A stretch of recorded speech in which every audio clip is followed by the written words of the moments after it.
Hi, I'm Tim. Welcome to our channel, and thanks for logging on. Today, we are discussing one of the most capable divers you can buy at any price, and the flagship of Omega's dive watch collection. It's the Omega Seamaster Professional, better known as Ploprof, 1200 meters in grade 5 titanium. You can see and you can purchase this exotic industrial grade diver on our website. Subscribe to our YouTube channel if you enjoy these videos, and please click on the card in the upper right hand corner of the screen at any time during this video to see our full sales listing for this watch, with additional accessories included in the sale, high resolution images for your desktop, and naturally complete pricing details for this Ploprof. Now, the watch derives its name from the nomenclature of the original 1970 Seamaster 600 Plongeur Professionnel. That watch, lovingly known as the Ploprof, looks like a pygmy next to this one. This timepiece is immense. Now you can see on my 16 centimeter circumference wrist, it's the thickness that strikes you first.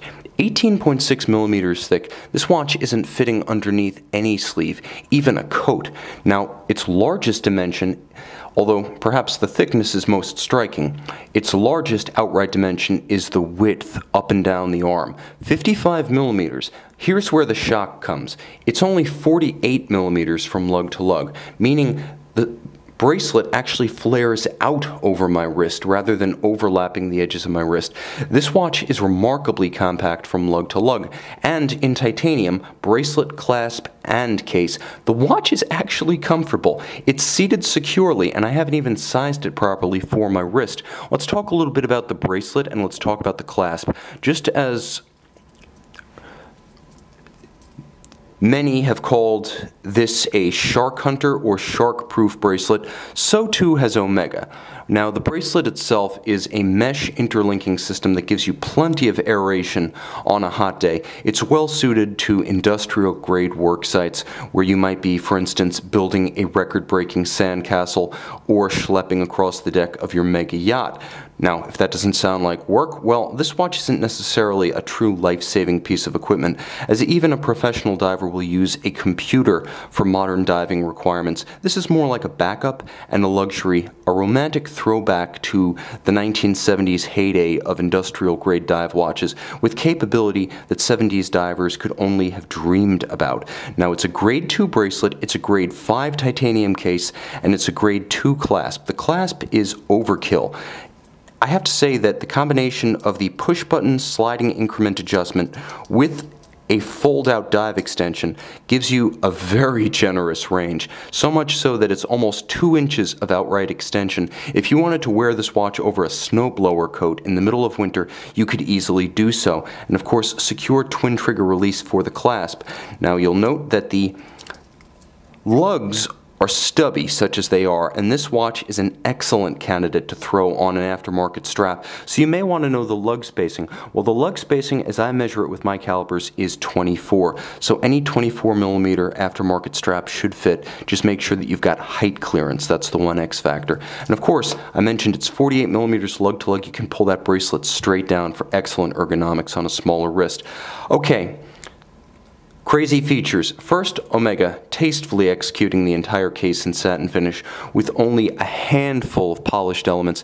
The bevel that runs the edge of the case, the raised portions of the knurled bezel.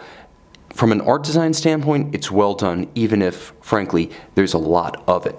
Now, you push the lever at 2 o'clock, and now you can adjust the ceramic capped titanium bezel in either direction. Because you do need to positively disengage it, there's no danger of it moving accidentally and extending your dive. Now, the watch does differ from the 2007 rebirth of the Ploprof. That original modern day Seamaster 1200 featured a date. Take note, this watch does not feature a date. So if you must have that feature in this watch, perhaps check out one of the older examples. Now, the crown guard is a dramatic departure from the original. It is considerably tougher. You do essentially turn the watch upside down to exercise the functions of the crown. You can see there's a time zone feature. The caliber has the ability to jump time zones forward or backwards, critically without actually stopping the watch, so it doesn't affect the precision of the timepiece.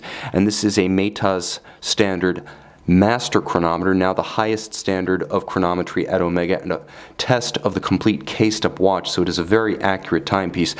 Pull the crown out all the way, it does hack the seconds, stopping the balance, allowing precise synchronization to a dive timer. Materials science in abundance. Grade 2 bracelet, grade 5 case and bezel. Bezel insert in gray ceramic. The entire bezel glows, so all of the calibrations are visible in the dark, and the dial itself is a blasted finish titanium base, so quite handsome, nuanced, and the rare extreme diver that actually rewards looping the dial.